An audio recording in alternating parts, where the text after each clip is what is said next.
Welcome, everyone, to another episode of the Mind Sculptors podcast. I am your host, Callahan.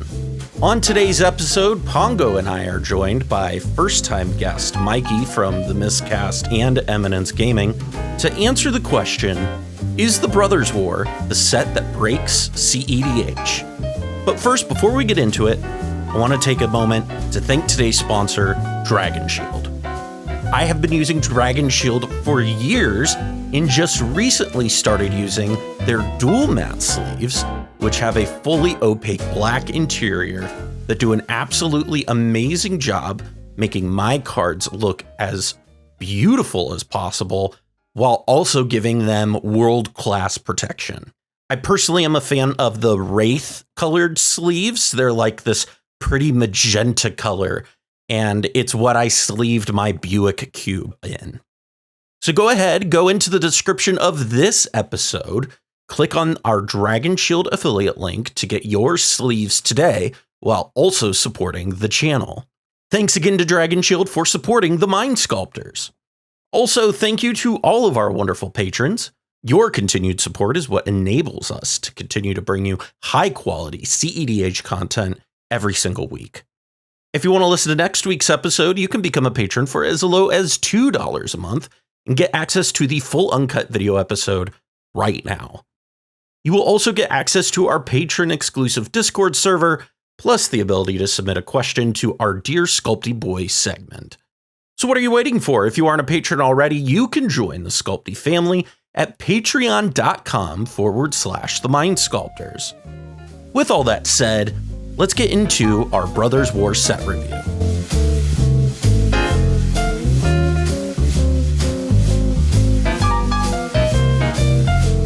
Pongo, you and I and Cobble kind of talked about when we did our Dominaria United set review that we were like, there's a good chance Brothers War sends us some artifacts that are just cracked in half. And like, there are, from the perspective of like, there's some really good standard cards in here. Yeah, I think the prototype mechanic is really cool for standard and limited stuff. Like, it's like, oh, it can be a 7/7, or I'm short on mana, so it's just going to be a 3/3. Like, that's insane. And it has that flexibility. Yeah. Like, there's a lot of really cool stuff for other formats here. Right. But I was actually shocked that we didn't get anything that I was like, oh, damn. You know what I mean? Like, everything was pretty reasonably powered, I guess, this set, which I was shocked. Because they were like, we're going to the Brothers War. Right. And as soon as they said that, I'm like, okay, so we're going to get some insane cards. This is going to be like Urza's block all over again. Yeah. Let's go. Like, give me Necropotence Part 2 .deck. You say that, but I was like, I was unironically like, listen, they're going back to the Brothers War. If they reprint something like Necropotence into standard, I would not be surprised. And like, yeah, well, Necropotence was in standard like at the same time. It wasn't originally printed, but yeah, right. I think it's part of the deck with all the nonsense, if I'm not mistaken. Yeah, we did get Diabolic Intent though. We did get Diabolic Intent. We did get Diabolic Intent. I'm very excited for that for Modern. So excited. But no Tolarian's Academy. Going into Modern's wild. No Academy, no Cradle. You know, we didn't get a new Memory Jar or anything like that. Unless you were at Magic spells. 30. Yeah, exactly. But instead we've got 10 cards here that we're going to talk about that we either think some people will try to work on, and some people will have some. You will probably see this at some point in the metagame. First card we're going to talk about here is the first of the two brothers. It's Mishra, claimed by Gix.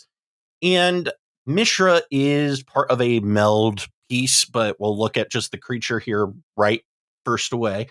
And Mishra is a 3/5 legendary Phyrexian human artificer that costs 2 colorless, a black, and a red. And its text says, whenever you attack, each opponent loses X life, and you gain X life, where X is the number of attacking creatures. if Mishra, claimed by Gix, and a creature named Phyrexian Dragon Engine are attacking, and you both own and control them, exile them, then meld them into Mishra Lost to Phyrexia. It enters the battlefield tapped and attacking. So, yes, meld is back. Yay. I guess I actually hate meld. The two giant, like the two cards forming one giant card, like irks me to no end. But just wait until we get like the fold out triple face cards. They do the it's gonna be like Exodia. You need 5 of them. Yeah, it'll be whatever that mechanic is they did in Alchemy, where they had like 5 different versions of the same card. Yeah. Jeez. But so the other half of Mishra Lost to Phyrexia is, as I said, Phyrexian Dragon Engine, which is a 3 colorless 2/2 Phyrexian Dragon, which is an artifact creature. It has double strike. When it enters the battlefield from your graveyard, you may discard your hand. If you do, draw 3 cards. And it has Unearth, 3 colorless and 2 red. Which also, fun fact, Unearth is back. Man, what was the last set that had Unearth? Modern Horizons. Okay, last standard set. Okay, last standard. But so these two meld together if they're both on the battlefield and attacking at the same time into Mishra Lost to Phyrexia. And that is a 9/9 Phyrexian Artificer, and it's a legendary artifact creature that says whenever Mishra Lost to Phyrexia enters the battlefield or attacks, choose 3. Target opponent discards 2 cards. Mishra deals 3 damage to any target. Destroy target artifact or planeswalker. Creatures you control gain menace and trample until end of turn. Creatures you don't control get -1/-1 until end of turn. And create 2 tapped Power Stone tokens. So that's a lot of text. So I think the first question I have here, Mikey, is there's people who are brewing this Mishra, obviously, who are trying to do sort of the like turbo out, like make a bunch of mana really early, get both of these things out, and get a Mishra Lost to Phyrexia, right? What is kind of your whole take on this card and where it's going to end up landing, if it even does? Like, I think the front side of Mishra is kind of cool. Just being able to get value off attacking creatures and going aggro is generally a pretty good thing. I wish that it like let you draw cards or something. Just gaining life, like while that's useful in Rakdos decks, like it's really not the end all be all. Especially when if your deck is built properly, you can win off an Adnaz that's only like 20 life or 25 life. Like that's enough to get you there. So I just feel like it's a lot of extra steps for not really much payoff. Because even when you look at the Meld card, it's cool. It's a 9/9. It has a bunch of text, but it's like none of these abilities win you the game. And it's not even like these win you the game in like a turn or two. It's like, sure, if this stays around forever and you're able to just keep it carrying value, it could lead to a win. But like you're dedicating all these resources, all these rituals to get this stuff out early. And then all you get is a 9/9 that helps you control the board a little bit more. Like, why are we putting this much mana to something that like Toxic Deluge can do for us? Or like Culling Ritual if you're in green. I just feel like it's not really fitting any niche. It's cool. It's a 9/9 that's neat. Mishra's cool. Like, it's one of my favorite characters from all the lore. But I just don't see the effort you put into this being worth any sort of the payout. You know what I will say? Building this is more worthwhile than building the original Mishra. Wow, you really set the bar high. Mishra doesn't do anything unless there's like a possibility storm out.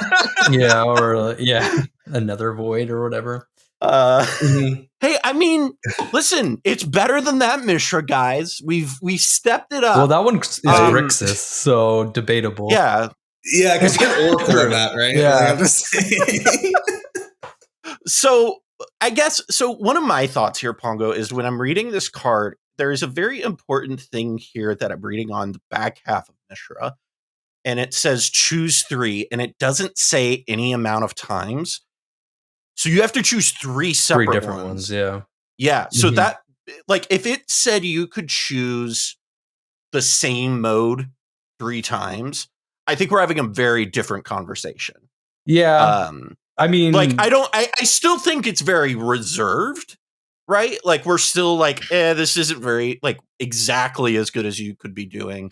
But I think that's more intriguing than you have to choose 3 different ones, because, like, at minimum, you can, like, bolt somebody 3 times while also attacking them. I mean, like, the way I look at it is that kind of doesn't matter, and like 3 of these modes also kind of don't really matter that much. Like, if you get this, you flip it, you get the trigger, you 1v1 at least, you've won the game almost certainly, because you're gonna make them discard 2 cards. You're gonna, if they have a planeswalker, you're killing the planeswalker, and then you're presumably removing a creature as well. So you're getting like a 4-for-1 straight up, and potentially a 5-for-1 if they can remove it, and so they spend a spell to remove it, which is not going to be that easy to do, it being a 9/9. And then if it sticks around and you get an attack trigger, it's forget about it.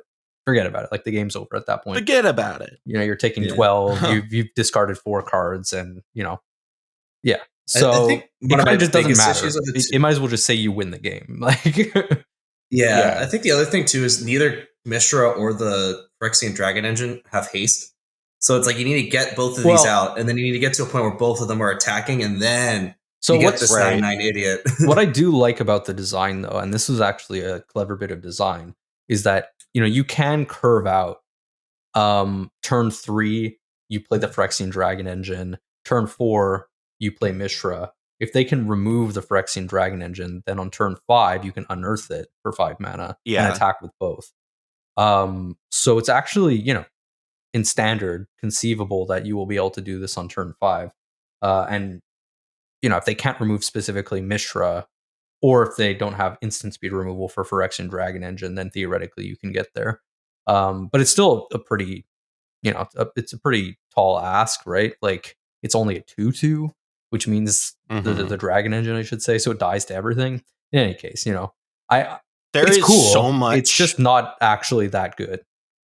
The Dragon Engine dies to quite literally the most played removal spell in Standard right now, which is Cut Down. Yeah, the fact that it's a 2/2 is really rough. It really should have had more toughness if they wanted to make this a thing. Yeah. I mean, I think my big question, I brought this up before we started recording, but when I look at this card and the thought about brewing this as like a turbo strategy, so we're turboing this out. My big question is, okay, so we turboed this out and building all of these decks. Is my deck just strictly better if Valky's my commander, right? Like, it doesn't, like, as a Rakdos strategy, I feel like Rog Tevish or Valky are immediately more impactful, in my opinion, than turboing these out, and a hell of a lot less work, which I never thought I would ever say. Turboing out what is it? What's the back half of Valky? I forget it. Tibalt.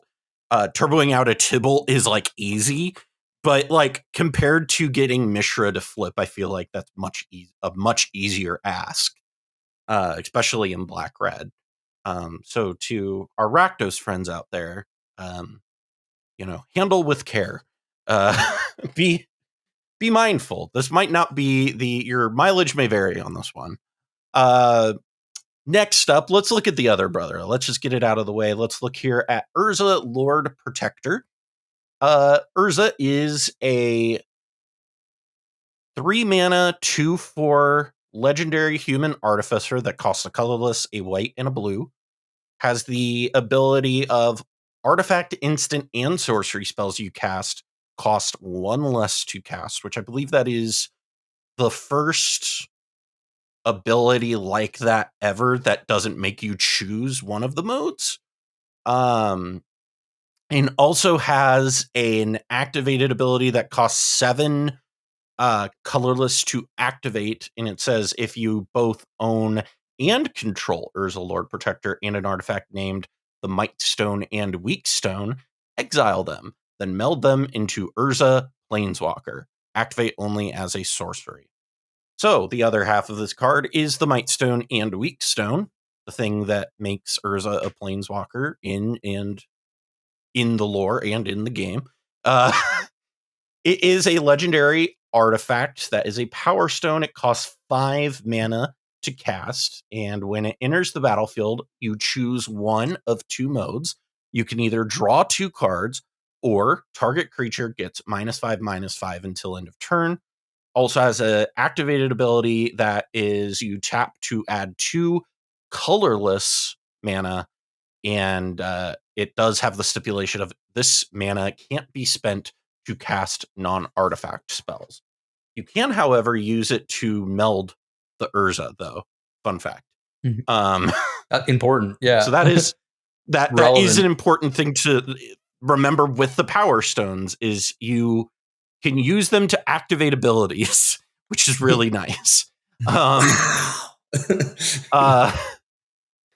You say that, Mikey, but like, as somebody who has played with Mishra's Workshop, I wish to God it was worded that way. That'd be pretty messed up if it was. Yes, but I do wish it was worded that way.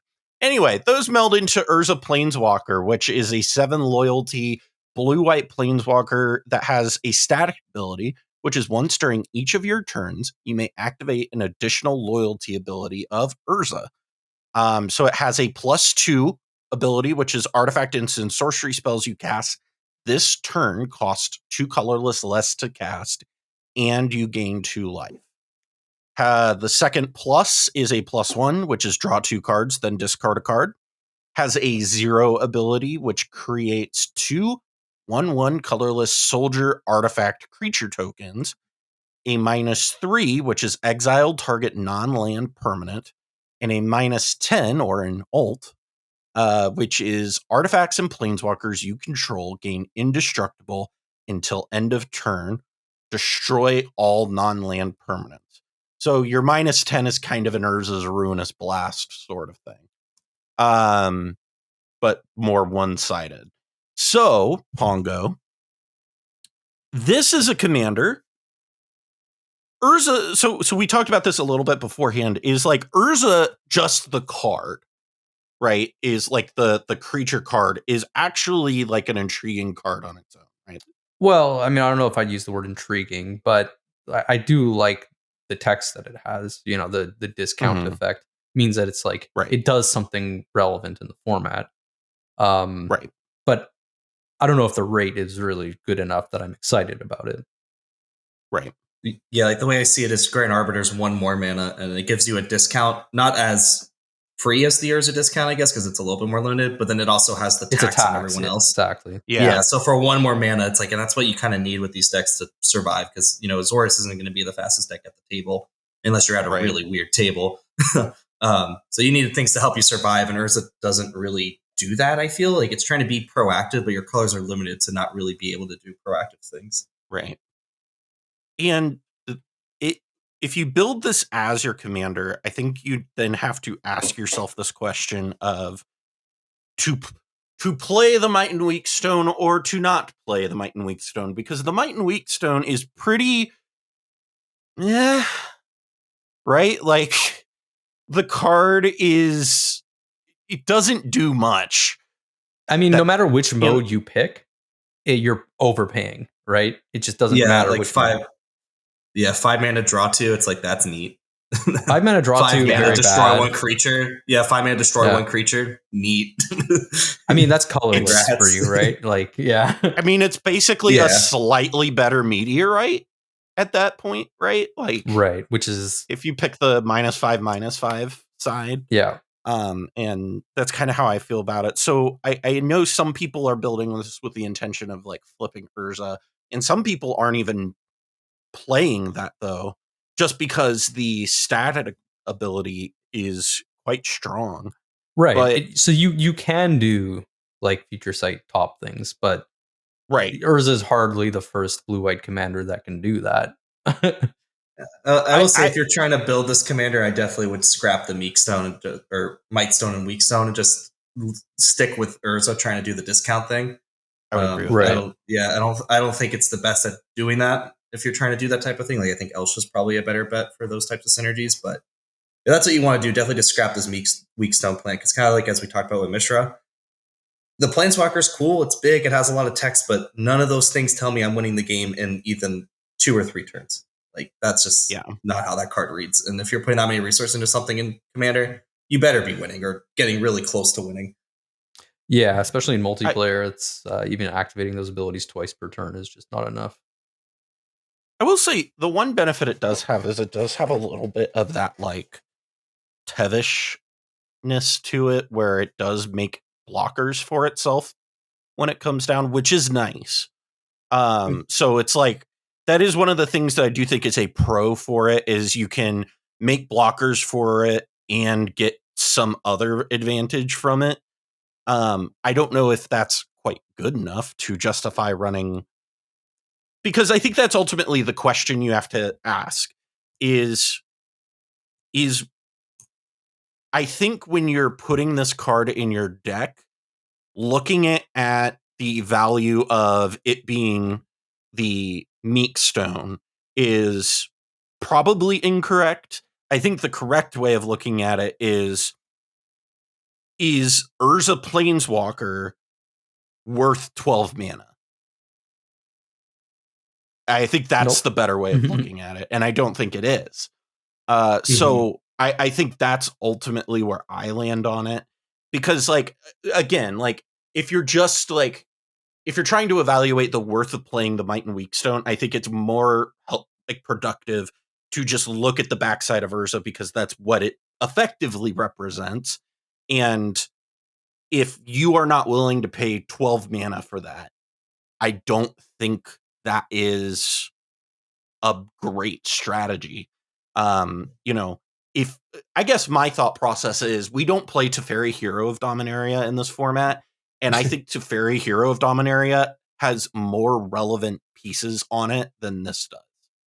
Yeah, I mean, it kind of boils down to, like, if you could get Urza into play, like, if you somehow manage to succeed in getting the Urza Planeswalker out, melded, you're winning that game already, because something has gone horribly wrong where you were able to get your 5 mana artifact into play and then pay 7 mana and then activate Urza with, 2 loyalty abilities that, probably, if you're far ahead enough, will allow you to convert into a win, but you had to get to that game state, and that's the challenge.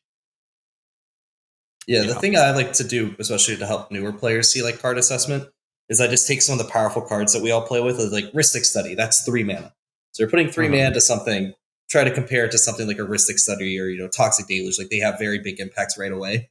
And it's like when you're trying to look at higher end, like Adnos is a 5 mana instant that basically says win the game, essentially. Right. Obviously, there's things that can stop that and stacks can get in the way, but that's what I'm putting 5 mana into. So if you're trying to put 12 mana into a Planeswalker, it better be doing something crazy. Well, and I mean, even a deck where I have played a 7 mana Planeswalker, I can tell you, I wouldn't pay in 7 mana for that Planeswalker. It was getting cheated into play, friends. So and activate I only think, as a sorcery. That's relevant bit of text there. That means you're probably tapping out. Like, that's less than ideal, I think. But so the entirety of our set review so far has been Urza and Mishra are the brothers, very powerful standard cards. Two brothers are going to be pretty good in standard, probably. And then they will be fine here. That is my takeaway. Let's get into the rest of the set. We have 8 other cards here. So let's look at the creatures here. First, we have Gix, Yawgmoth Praetor. And Gix is a legendary Phyrexian Praetor That is a 3/3 that costs 1 colorless, a black, and a black. Has the abilities that says whenever a creature deals combat damage to one of your opponents, its controller may pay 1 life. If they do, they draw a card. And then it has a second activated ability that says you pay 4 colorless and 3 black, discard X cards, exile the top X cards of target opponent's library. You may play lands and cast spells from among cards exiled this way without paying their mana cost. So one thing I will say, before we even get into our critiques of the cards or our thoughts on the cards, is they're definitely flavorfully taking us back to the Brothers War era, because these are some wordy ass cards, my guys. Like, these cards have a lot of text. So Mikey, when we look at this has like a little bit of a like what's an Edric thing going on, like a black Edric thing going on almost. With like a sort of, I don't want to say mnemonic betrayal, but like a way of like stealing your opponent's resources. As a card, like where do you see this as a commander, as a 99 card? Like what are your feelings on this card? I think if people are playing this, it definitely would be as a commander. I definitely think there might be like better mono black options out there, but it seems like one of those fun commanders people will mess with, kind of like Nashi. Like I read Nashi and it's fun because you get to steal stuff off the top of other people's libraries. It does the mono black thing where you're paying your life as a resource. And I feel like this fits that similar niche where it's definitely not going to be the best deck of the format, but I can see it being able to do some stuff because it's pretty easy to cast, 2 black and 1 colorless. That's so easy to do, especially in mono black with all your sacrifice and rituals that you have.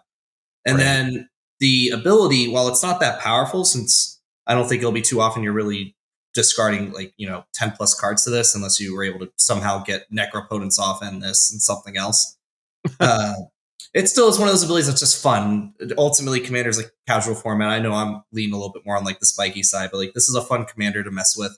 And I definitely think people will just mess around with it kind of like they did for Nashi for a bit, and then it'll kind of peter out after a month. Yeah. Pongo, I know I've talked to Fenix about this card, and I believe they're not even really considering this in Prosper, which I feel like is the deck that would probably benefit from it the most. Like, what are your thoughts on it?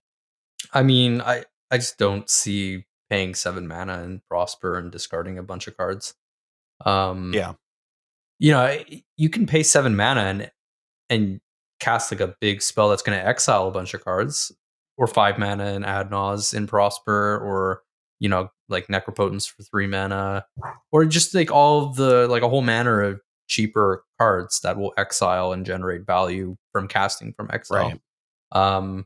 So I feel like, strangely enough, as it is, like this is not good in Prosper, and it's like one of the few times I'm saying that about a black or a red card. Yeah, I mean, because drawing cards in Prosper is not as good as exiling cards, like impulse drawing cards, right? So even that aspect of the card is not especially exciting. I don't know. I don't have a whole lot to say about this card. I'm not super high on it. It has the Edric problem that other decks get to take advantage of it. But you also aren't playing blue, so you're not drawing into a bunch of counter spells that you can conceivably use to then control your opponents when they're also drawing into their cards. So you don't really get that whole tempo angle from Edric, where you're breaking parity, drawing more counter magic than people, and not letting your opponents leverage the extra cards that they're drawing quite as well. This, you really need to be drawing the cards for yourself, accelerating out into something, and winning, right? Because your opponents are going to just steamroll you otherwise, and you're not going to have that much to say about it in mono black. So yeah, I'm pretty low on these effects, these symmetrical effects in general, and especially in mono black. Yeah, mono black doesn't really have a good way of converting that into like a win, right? Like, well, that feels like it's mono black can convert to wins reasonably well. It's more that, well, I meant like more that particular effect, right? Because but you also don't have a lot of great creatures to play in mono black, right? Like small creatures that you're going to use to attack with to draw cards, and that's like a whole other issue with this card, where other colors get better access to small evasive creatures, or like small creatures that you're excited to play, like mana dorks and stuff like that you can convert into draws. So yeah, there's a number of issues with this card. Being in mono black. Also, ripping the cards off of your opponent's deck is pretty detrimental, because mono black usually has very unique ways to win, and it's not like other people. It's not like Grixis Shell. If I steal someone's breach, like I can figure it out. It's like if mono black hits a breach, they're like, "What do I do with this?" I'm not sure what to do with my hands. Be good just to hold him down by your side. Yeah, great. You leave it in exile because it's better off there, right? Like, honestly, if you put it back into their graveyard at the end of the turn, that's net negative. So you're just happy to have extracted it, basically. Yeah, seems like an interesting card. I don't know that I would play this in anything, but I don't know. That's how I feel about it. I will tell you something that I definitely will be playing in some stuff is our next card, which is Loran of the Third Path, which is a 2/1 human artificer. It's a legendary creature that costs 2 colorless and a white that has vigilance. And when it enters the battlefield, destroy up to 1 target artifact or enchantment. It also has a second ability that is a tap ability that says you and target opponent each draw a card. So there's a couple neat things with this that I think are worth mentioning on this Pongo. Is one, it is a Rex Sage, right? But it's also a Rex Sage that is a May.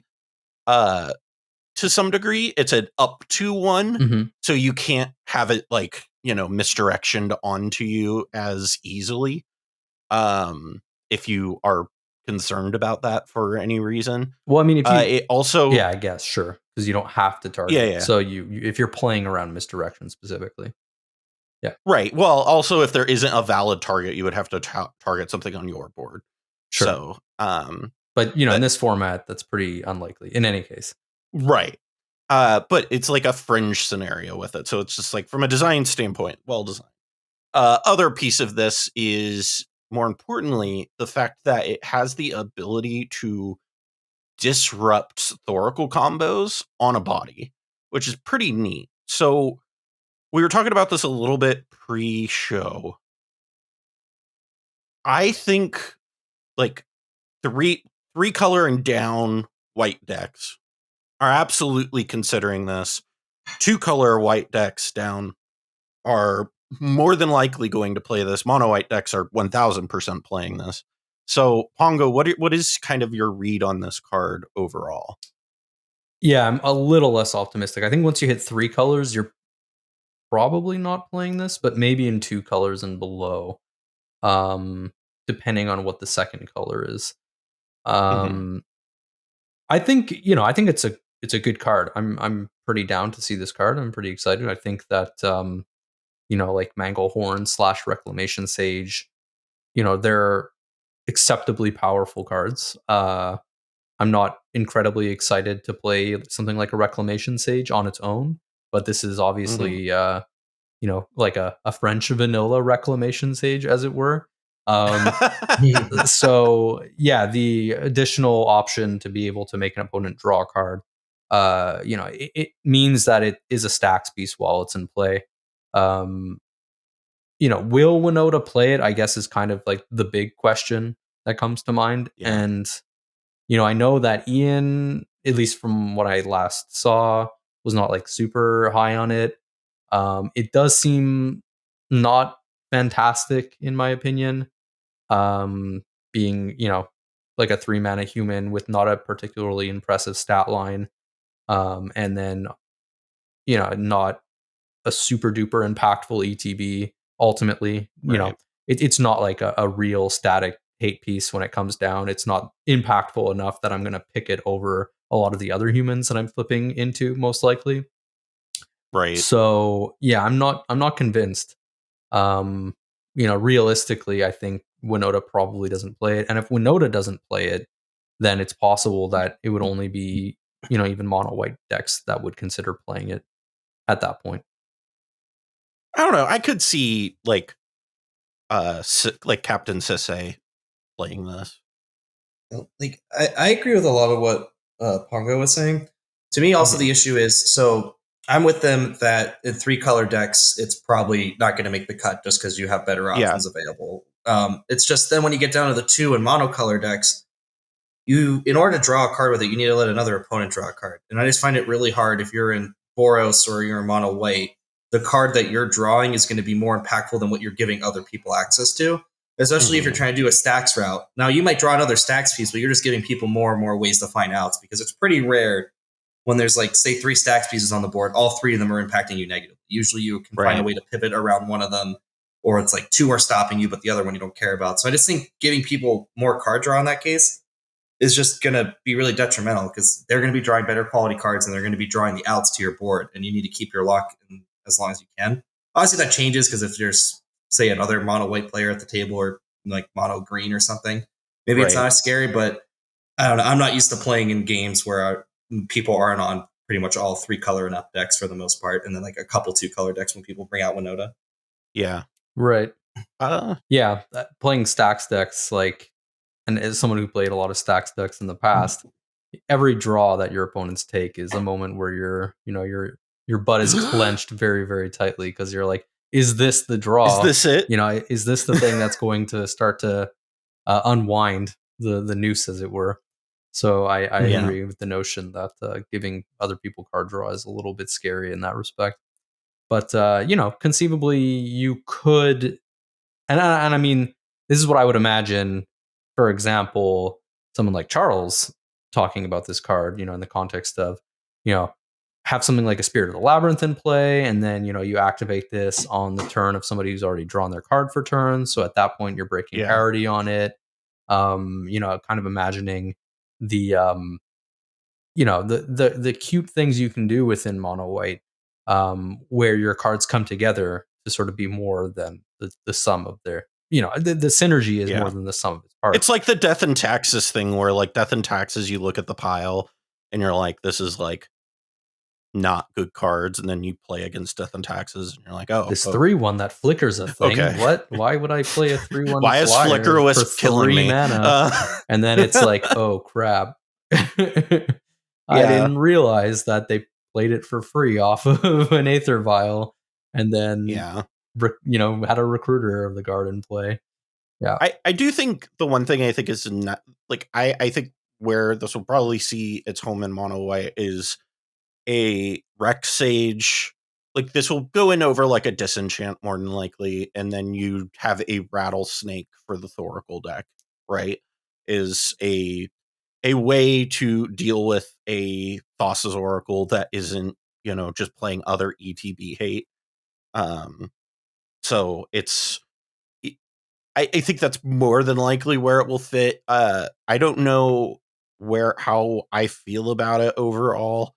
I think it's one of those cards that you look at, you think about, because from like the standpoint of having a relevant ETB, a vigilant body that also can potentially disrupt an opponent's win, I think is at minimum worth considering. But that doesn't necessarily mean that you should play it. I kind of wish it had flash and a way to activate its ability at instant speed, or without summoning sickness. I think I would be much. Then I could see it. Then I could see it doing some cute stuff, especially if you're making the comparison that it can stop Oracle wins. It's like, I view that as just such a gotcha. Like, sure, it mitigates it, but like if someone's playing, it's like, we've all died at one point where we had like a Crom or something in play, or Esper Sentinel, and we died because we had the forced draw. But it's just like, that's not something you should be like playing to your alley. If that's like the reason to run a card, I'm just like, okay, that's loose. Yeah. Hey, I mean, people play Suffolk Coliseum. You have to consider the value of a card, I think, in mono white. And yeah, sure, having removal staple to a card is nice, and conceivably that pushes it to playability. But many times in mono white, you're playing one spell a turn. And do you really want this to be your one spell a turn, or would you rather play like another Rule of Law? And I think the answer is pretty clear in that respect. There's just way more impactful things to be doing, even in mono white. So, I guess we'll see. I'm not incredibly optimistic. The next card definitely helps in the game in white, and that's Myrel, Shield of Argive. Is that how I say it? We'll go with yes. That's fine. Okay. For now, Argive is what we're going with. If that's not correct, get in the comments. It is a 3/4 legendary human soldier that costs 3 colorless and a white. Has 2 static abilities. The first is during your turn, your opponents can't cast spells or activate abilities of artifacts, creatures, or enchantments. And its second is whenever it attacks, create X 1/1 colorless soldier artifact creature tokens, where X is the number of soldiers you can turn, or you control can turn. Jesus. So okay, it's time for the obligatory LeVine mention. Get in. This is actually close, yeah. So the build that mostly Fenix, and I have been working on is what I would call a soldier's omen. And you kind of realize that like a lot of the creatures Lavinia was playing anyway that were like good were soldiers anyhow, and Lavinia is also a soldier. And then there are like some new cards that are also soldiers that synergize with this and the Lavinia game plan really well. So this actually is like a pretty like the cleanest way we've ever found to end a game, which is somewhat exciting. And cards that the deck should have been playing are also soldiers, like Tecatli Honor Guard is a soldier. Yeah, like it gives you a lot of like neat. It like encourages you to play into the synergy, which the deck already kind of wanted to be doing anyhow. And so now we're playing that like the 2 mana Soldier Lord from Dominaria, because it's actually kind of decent in that deck. But all of that to say, that's my obligatory Lavinia mention. So that is it. But Pongo, you're the combat math guy. What is the combat math on this card? Because it snowballs pretty quickly, I feel like. Yeah, I'll get to that in just a second. Sorry, you wanted to say something, Mikey? I was just gonna say the one thing that stands out with me is that the soldiers aren't attacking. They're not attacking. Yeah, so it attacks the combat math a lot. Yeah, surprisingly less than you would think, but I'll get to that in a second. The first thing I wanted to say is, everyone who's listening, go straight into the comments. Callahan said this was 2 static abilities. Music! Callahan said this is 2 static abilities. One's a static ability, one is a triggered ability. Be sure to leave a comment and let Callahan know about their egregious error. If you haven't already, I'm sure some of you have. They've absolutely lit my ass up. Yeah, Callahan absolutely destroyed in the comments at this point. But so as far as the combat math is concerned, if I'm not mistaken, I believe it's 7 combats instead of 6. So surprisingly, like less than you would think, right? It's 1 fewer combat. And it just so happens that that's just how exponential math works, right? Like where those later combats are so much more valuable than the initial combats, that you start pushing out so much more damage for the later combats, which is interesting. However, it is possible to reduce that clock to 4 combats, I think, fairly easily on curve, if I'm not mistaken. I know Phoenix had done a little bit of math. Did a threat at Phoenix did math. Yeah, if I'm not mistaken, if you can play like a 1-drop warrior into a Brimaz soldier, then you're there. Esper Sentinel is soldier, by the way. Right, exactly. Which is and also Ranger Captain is a soldier. They're like it's it's the same thing with like humans that I realized when I was building like the Arena Rector stuff, with why I put in like Cavern of Souls, because as you start like building around Arena Rector, and then you're like, I wonder if I could play Cavern of Souls, and you realize like 90% of the cards you're playing are already humans. So you're like, oh, I guess this is just free to play. Right.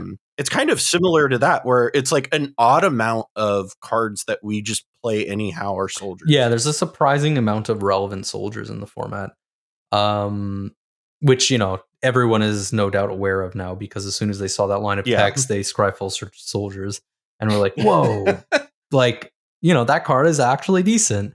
Like, you know, the aforementioned Tocatli Honor Guard, which was playable before, especially in mono white, to hate on Dockside Extortionist and Thassa's Oracle, for instance.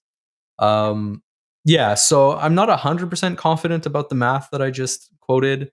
If I'm being completely honest, I haven't thought about that aspect of this card very much, because once I saw the mana cost of this card, I stopped thinking about this card.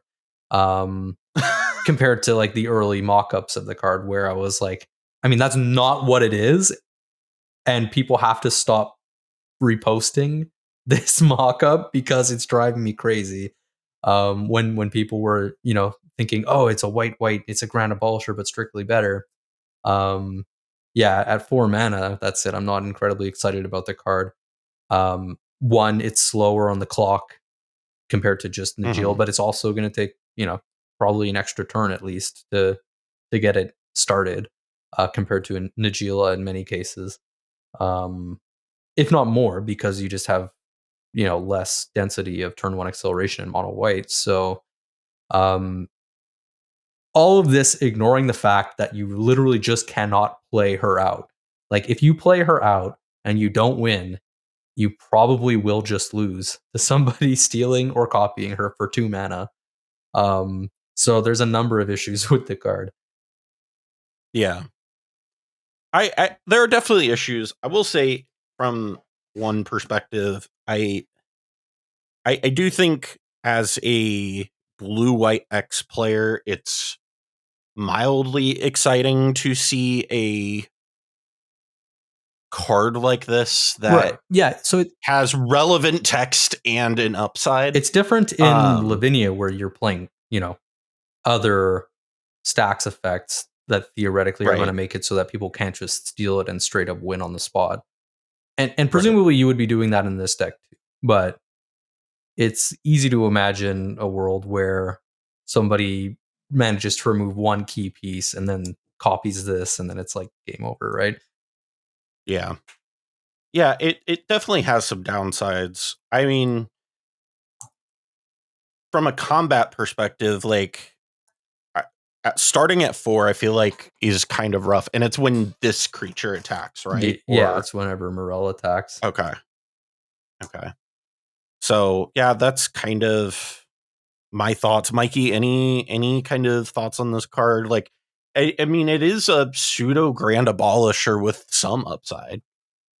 I think what you all said pretty much encompasses my opinions on it. I think the card's interesting. The effect is obviously powerful, but for me, it's just not really something that I'm interested in doing. Like, I just not super into aggro strategies, and this doesn't really have a place in like my type of decks. But I do think it's going to be a house in Standard and Modern.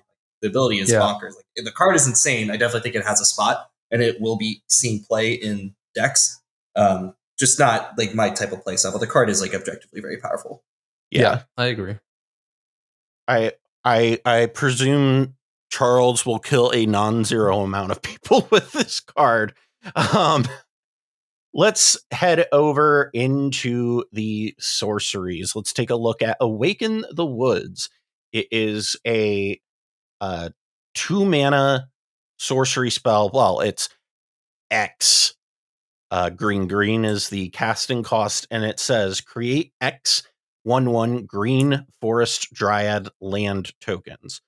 So, Mikey, this card here is build your own Dryad Arbor army, like sort of card. Like,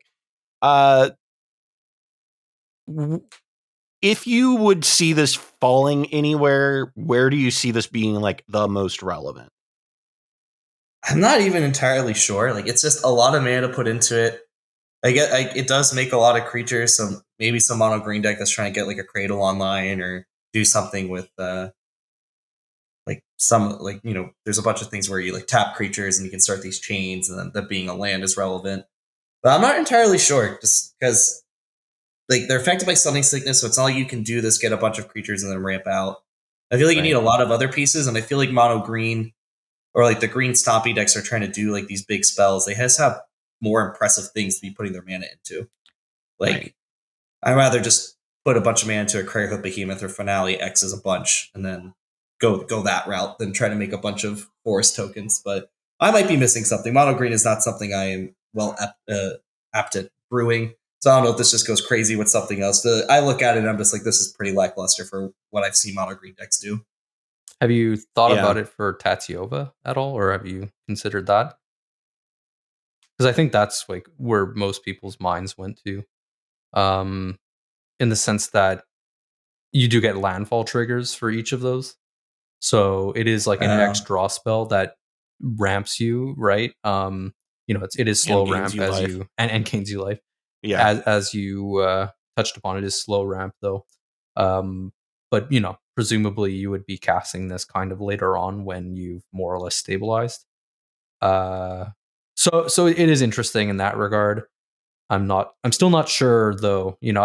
I kind of agree with you where it is tough to imagine myself dumping a lot of mana into this, and feeling comfortable doing that. I suppose if you played it for like 5 mana, you could conceivably still represent like a 1 mana piece of interaction in a lot of board states. So then you're ramping for 3 and drawing 3 cards. So that could potentially be where you could place it on curve. But it's certainly not helping you really with your like early game consistency that much. So it's very much like a late game card. And I don't know if Winota really needs, or Winota, excuse me, if Tatyova really needs more of those.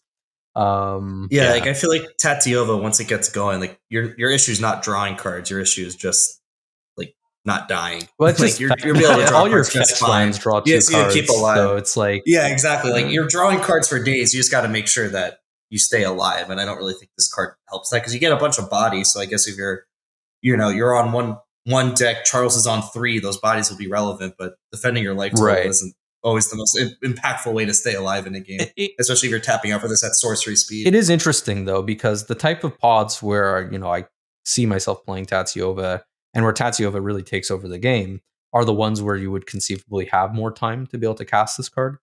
But again, it kind of runs into the issue where I think Tatyova kind of has a lot of game in those pods anyway. So I don't know if you need to go even more over the top of those decks when you're already just drawing 2 cards off of all your fetch lands anyway. But this is going to be a casual powerhouse. Like, that's for sure. Oh, yeah, for sure. This is going to make casual Tatyova actually really annoying. Even more annoying than it already is. Yeah, I was going to say, it's like, going to make it annoying. What are you talking about? People don't like it when you sit there and people are drawing cards and you're not doing anything. My favorite part about somebody playing Tatyova against me is like stealing or copying Tatyova for 2 mana after they Lotused her out. And I'm just like, all right, stole Tatyova, played a fetch land, let's go. You're giving me flashbacks to when I was a Gitrog player, like before the flash ban and stuff. Yeah, that was always the worst. It's like, cool, I got my turn 1 frog, and like, here's a Gilded Drake. I'm like, oh, Gilded Drake and that's 2. Here's a Gilded Drake for your troubles. It's like, oh, thanks, thank you. This is what I wanted. Let's look at instants now. And there's a couple interesting instants here. These are the cards I was actually excited for. Yeah, there's some interesting cards in here. The first one we'll take a look at here is Soul Partition. And it is exile target non-land permanent. For as long as that card remains exiled, its owner may play it. A spell cast by an opponent this way costs 2 more colorless to cast. So this is sort of like Elite Spellbinder, Mikey, but it's also a removal spell. Like, what is your kind of feeling on this? Oh, huge fan of this. Like, this is a card I'm going to be playing in my Tim Necrom list, like, right away. because it's non-conditional removal for any permanent. It doesn't hit lands, but I don't care. That's fine. And on top of that, it can answer problematic things that are on the board, but it also is a dockside doubler. So this is what I've been looking for. Like this Psycrypt, you're gone. This is coming in. Like I've been wanting something else that was 2 mana for more versatile. Like Windsor Rebuke is like kind of cool, but I like how this is just, I think, a little bit cleaner for a dockside doubler. And I think the tax on it is more relevant than Windsor Rebuke bouncing to hand, because it's like if I bounce it, then I don't win, then you just drop it back down. Now they need to pay 2 more mana for whatever I bounce, and I think that's a better rate than the Windsor Rebuke milling a couple cards. So I'm a huge fan of this card. I love it.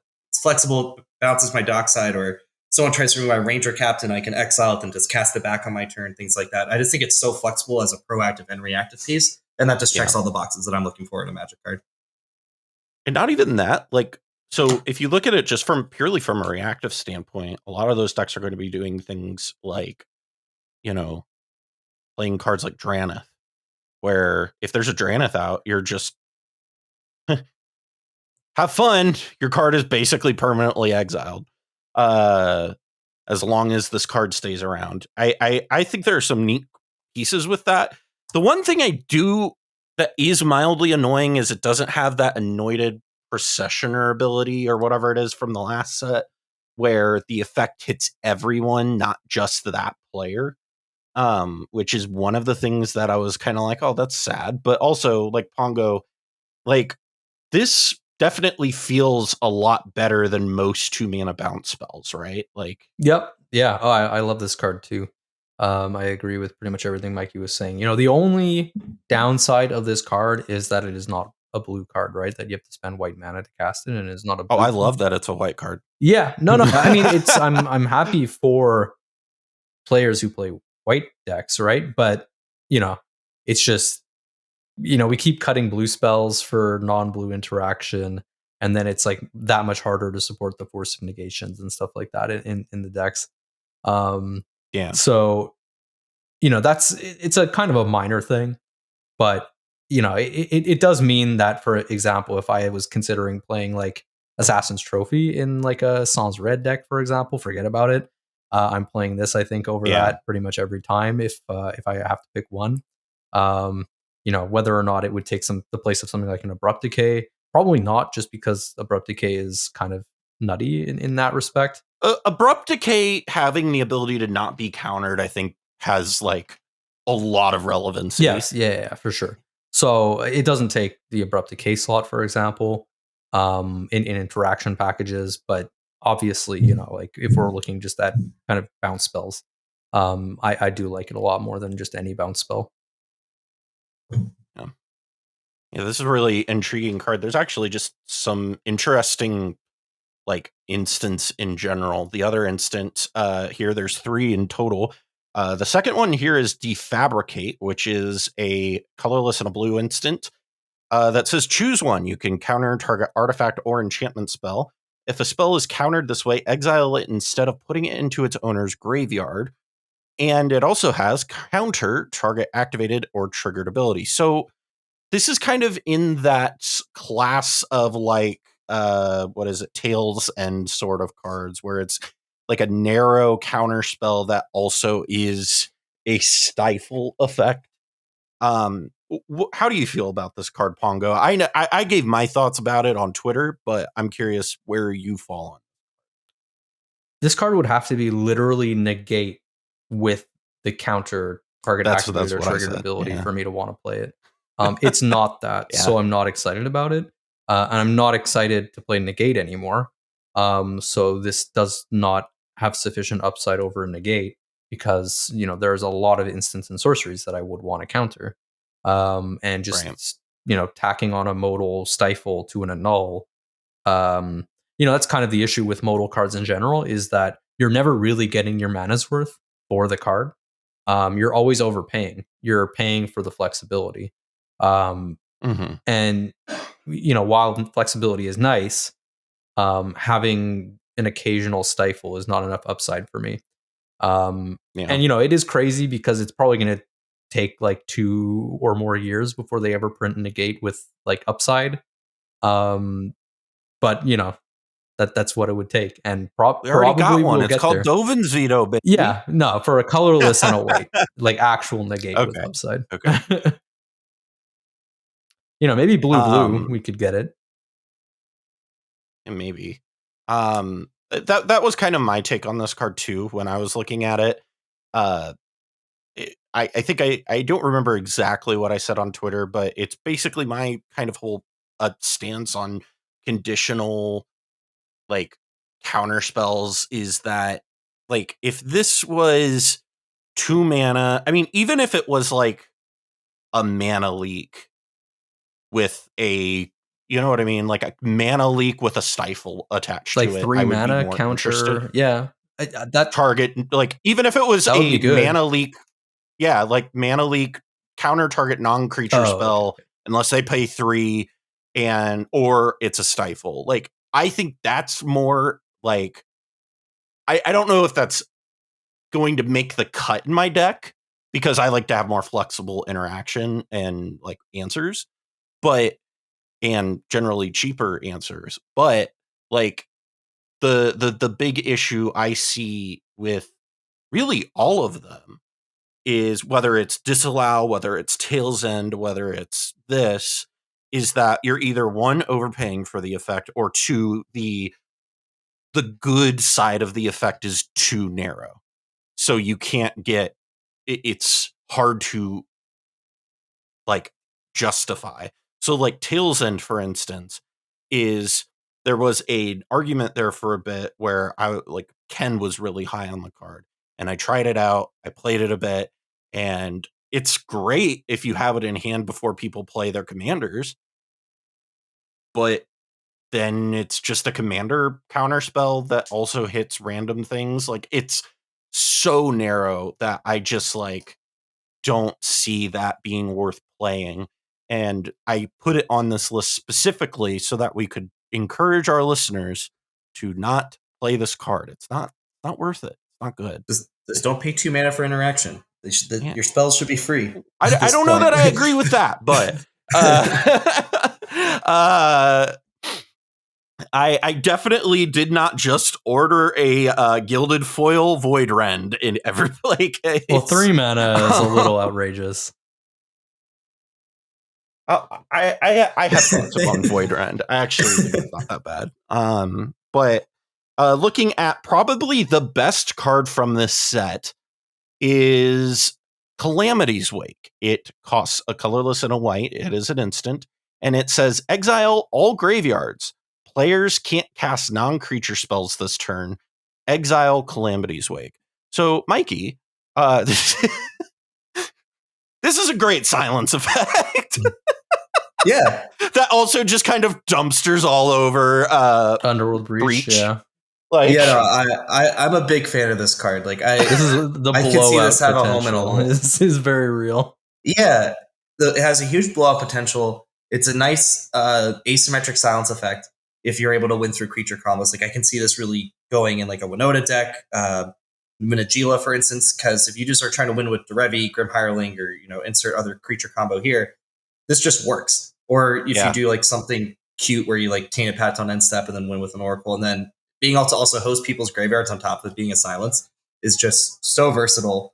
And yeah, I'm a really big fan of this card, especially if you're not winning with your graveyard as like your primary. Effectively a silence for 1 more mana that also exiles all graveyards is stupid. Like, that's so aggressively costed. Yeah, it's like you look at that and you look at Defabricate. It's like these two are not the same. No, these are from the same set. Yeah, it does exile on resolution, which fine, I guess. Like I think there are some spells like that in Eldritch Evolution where you're probably going to have to remind some people that you need to exile the spell because there is a non-zero amount of people that I've caught in tournaments who don't exile their Eldritch Evolutions after they neoform. Or disqualified. Let's go. Jesus Christ. Yeah, Eldritch Evolution. And then they try to like bring it back with Eternal Witness or whatever. Like, that's not how that card works, guys. But yeah, it like that's one important line from this is so if you cast it, you can't recast it if it resolves. But I don't think that's going to be a problem, because if you're casting the spell, you're probably in a position where it's probably going to resolve or get fought over, right? Like hitting everyone's graveyard with a Breach on the stack, pretty great. Pneumonic Betrayal, Yawgmoth, those are all popular cards. People still do reanimation stuff. And on top of that, it's just a silence on your turn. Like I said, if you're able to win with creatures, like you're doing if you or an Agila thing, just drop your Derevi, which is already hard to deal with, and now they can't even answer with a bounce spell or removal spell. And it's like creatures are basically uncounterable. Let's be honest. Like it's kind of what's become at this point. Yeah. I mean, there's some issues with the they can't use their bounce spell, because if that's their answer, then they're gonna bounce Najeela in response to this, right? Well, that's fine, because you still get to get it before combat and things like that. Like, it might answer, but it still makes the points of interaction more narrow, and you usually can get there with other ways, like or just Derevi and untapping. Well, so what I'm saying is it's like not great interaction against removal specifically, but certainly, if like you're playing around like a Pyro or something, sure. Yeah, so I mean, I agree with pretty much everything else that's being said, other than like a pedantic 1 point about that. Yeah, Pongo, you're never pedantic. No, I'm certainly not. Why would you ever say that about yourself? You're never pedantic. I mean, and I'm not loud. Like, I don't know why people would say those. Certainly not me at all. But no, I mean, I agree with pretty much everything being said for the most part. Other than like this is the take that this is too aggressively costed or whatever. I think this is a perfectly reasonable card. I think it could even been pushed a little bit more, if I'm being honest with you. Well, I'm not saying that. I'm saying it feels aggressively costed when you like look at it in context of the rest of the set, because like we just talked about refurbish, right? Like, yeah, sure. or or defabricate, except excuse me, which could have been a negate and a stifle, and I would have seen that and then this right next to it and thought, okay, that's not that aggressively costed, because we're also getting negate a stifle attached to it now too. Like, that's fine. Now we're just getting like a silence with upside, right? Like, it's pretty good. Now, granted, it is symmetrical. So that is one important thing to note with this card, is it is players. Yeah. So like Mikey said, if you're winning with creatures, then you cast it on your turn and do your thing, baby. But like, be mindful with this card is this isn't a pre-NOS card. You also need to like tutor for the creature before this, or have the creature, right? Yes. Yeah. So conceivably your sequencing can be awkward, because there is that point of interaction for opponents, right? If they know could also, that like you're playing, it can also be potentially awkward if you are graveyard dependent, potentially, and exiling like a piece. Like, there are positions where this can be awkward, but like, I'm definitely not running this some T and K for that reason, right? That's why I say, like, with decks like maybe Evo, Sans Black stuff. I know some of them play Breach, but they still are mostly winning through creature combos. Things like that. That's where I see it really having a niche, and like Winnow, obviously, because that deck is like 50 some creatures. Yeah. Like, yeah, there's certainly places where you would play it, and I think that those are all decks that are extremely happy to have this card. I'm also like intrigued by the potential like sideboard play for this card in other formats. It's kind of like a combination of Reanimator and like Storm Hate, kind of all in one. So that's pretty intriguing, right? At 2 mana, it might be a little too slow for formats like that, where like those decks are like consistently able to actually ask the question on turn 1 or 2 potentially. Especially in the case of Reanimator, like 2 mana interaction sometimes is considered too slow. With that being said, that is our set review. Overall, I actually was pretty surprised at how little this set gave, actually. Because I was really expecting like something like cracked in half to come out of the set. I said this at the top of the show. But overall, like, Mikey, what was your impression of the set? Like, after kind of the whole thing's come out, like, how do you feel about it? I'm with you that I feel like it's pretty underwhelming for at least like competitive Commander. I think casual, there's a bunch of cool toys, a lot of new things that are coming out. Like the meld cards definitely have a place there. But what I'm most excited for with this set is limited, to be honest. I think there's a ton of cool cube cards. Yeah. And I'm very excited to mess around with Diabolic Intent. I've been wanting to put together the Breach deck in Modern. And now I'm sure with Diabolic Intent coming out, there'll be some Grixis variant, which will be cool. And all that kind of stuff. I saw that Jeskai Breach deck when I was judging the what was it, the local qualifier a few weeks ago, and I was just like, oh, I know what this deck does. This is Jeskai Breach. I know this. I know what this deck is doing. Pongo, what's your reaction to the set overall? Like I said, I was expecting this to be a banger, and it's been fine. Yeah, I mean, I feel like that's sort of par for the course at this point. I think I'm officially done getting excited for standard sets, and with the exception of the occasional cycle of channel lands that we get, perhaps. I just don't know that I see a lot happening in the cEDH metagame out of the standard sets. Kind of, I guess, wake me up when we get the Eternal format sets. Wake me up. Wake me up when standard ends. Yeah. Conceivably, like I was saying, maybe the Lord of the Rings set will be pushed, considering that's going to be one for Eternal formats, but it's also possible that it's just going to be like a top-down, very flavorful design type set. So I'm not getting super excited about it. No, it's Modern Horizons 3. That's exactly what it is. I mean, it's possible. It's a modern legal set, which is dumb. Just because it's a modern legal set doesn't mean it will be the power level of Modern Horizons, right? Sure, it could be though. Yeah, it might be more fan service. It might be more fan servicey and just like, look, you get to play with Aragon. Well, that's it. So a lot of the designs will probably be top down. Yeah. So that will probably reduce their power level. Just guys, it's the One Ring. Yeah, printing Soul Ring into Modern. Let's go. Is this an Arden card? Is it an equipment that does anything remotely relevant? That's literally what I say every time. I swear to God. But. I'm hyped for Jumpstart the monkey theme that we're hopefully getting. Because that's gonna, it's not your new monkey lord. Yeah. Oh, that deck is sweet. It's not great, but it's sweet.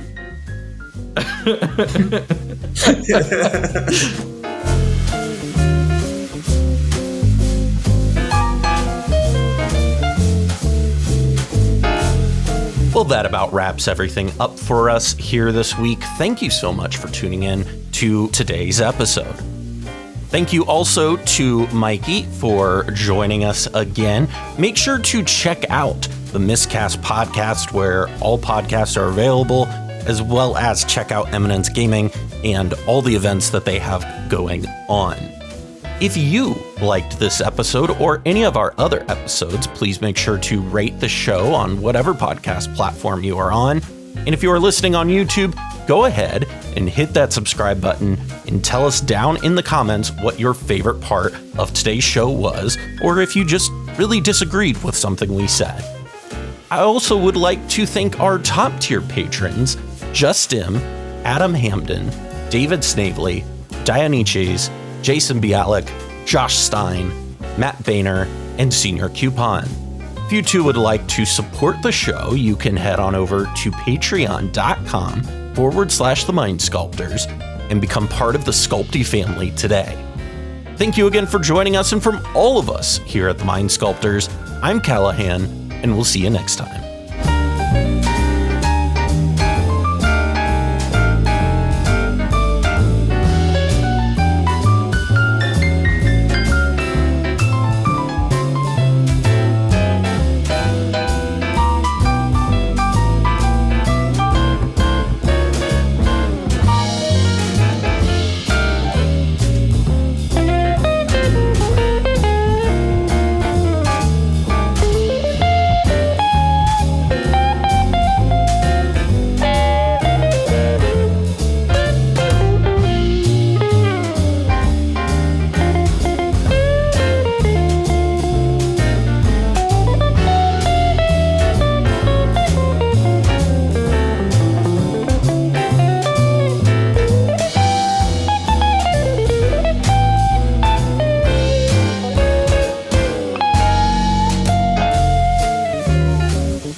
happy with what was going on.